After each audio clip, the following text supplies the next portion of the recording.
look, we're already up to 36 Republican no votes. And of course, these aren't final. We're still seeing the votes come in. People could change their minds. But that is a clear indication that not only are Democrats not happy with this package, but even Republicans, and not just a handful of Republicans, 36 House Republicans say they don't care that the president-elect said this was the deal he wanted. They don't care that Elon Musk was behind this. This is not what they want. And, you know, one of the big issues here is the debt ceiling issue. Suspending the debt ceiling for 2 years is not something many Republicans are comfortable doing. And so it's clear we're going to be back to the drawing board after this. It's hard to see what the path forward is from here. And of course, we're running out of time with the government shutdown deadline approaching quickly tomorrow. Yeah, and Steph, tell us more about the 36. Howard Dean, and if they do speak, if they gavel anything, we'll take that. But Howard Dean was saying on the current numbers, the Republicans don't have the votes, and you're pointing out that the 37 just jumped 36 to 37 is intra-party rejection, opposition to what was this Trump-Musk effort, quote unquote. So explain more what you mean by those 37 Republicans against what is a Republican proposal.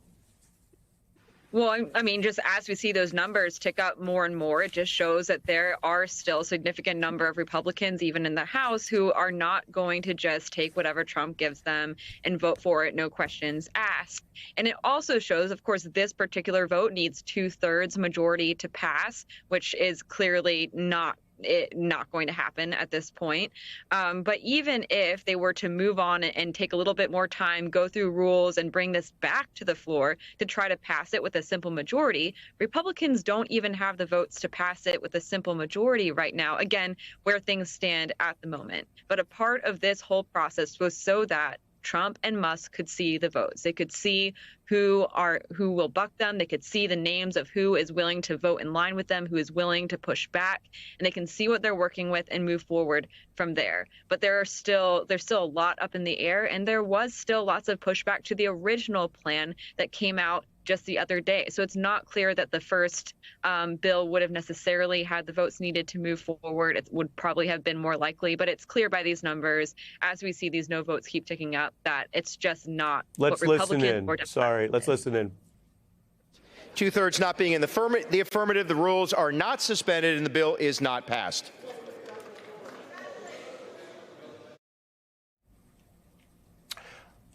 There you have it. The vote is now officially formal, and we can report according to the rules of the United States Congress. The House of Representatives has rejected this Republican effort to suspend the rules to go forward into irregular order to try to get that bill passed. So that is now the House in recess.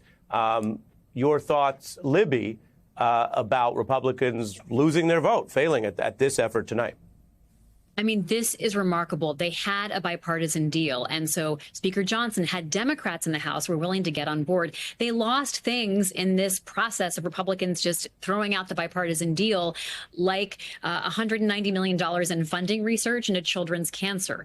Also dealing with some things that have been talked about a lot, dealing with these pharmacy benefit managers. You might have heard commercials about that. Critics called them the middlemen between patients and insurers. Well, there was something in there that would prevent them from price spreading. There was also language in there to lower prescription drug costs. So both sides got things that they wanted, and Republicans threw it all out.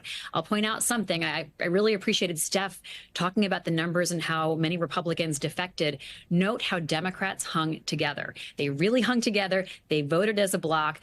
You know, for Democrats, this has been an incredibly crushing few weeks since Trump won and they lost the House and Senate. This is the first time I've seen them able to really get together and find a message and find a way to communicate effectively here to their supporters and to the American people. They're talking about the Musk-Johnson bill. They're trying to sort of put Musk above Trump. They're playing this strategy here that they just haven't had really the mojo to do in the last couple of weeks. They seem to have found some messaging right now, Ari.